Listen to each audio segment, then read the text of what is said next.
দর্শক এবার জানিয়ে দেব পুঁজিবাজারে আজকের দিন শেষের লেনদেনের যে খবর সেটি। শুরুতে আমরা যদি দেখতে চাই ঢাকা স্টক এক্সচেঞ্জের প্রধান সূচক, সেখানে আমরা দেখতে পাচ্ছি ইতিবাচক ধারায় পরিবর্তন হয়েছে। সার্বিক সূচক 66 পয়েন্ট পরিবর্তন হয়ে 5,455 পয়েন্টে দিন শেষে অবস্থান করছে।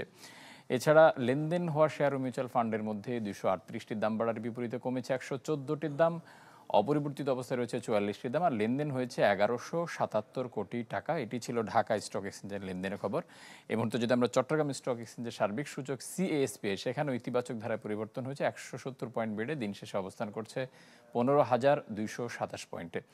এছাড়া চট্টগ্রাম স্টক এক্সচেঞ্জে লেনদেন হওয়া শেয়ার ও মিউচুয়াল ফান্ডের মধ্যে 145টির দাম বেড়েছে, পাশাপাশি কমেছে 60টির দাম, আর অপরিবর্তিত অবস্থায় রয়েছে 29টির দাম, আর লেনদেন হয়েছে 50 কোটি টাকা। এটি ছিল ঢাকা এবং চট্টগ্রাম স্টক এক্সচেঞ্জের আজকের লেনদেনের দিন শেষের খবর।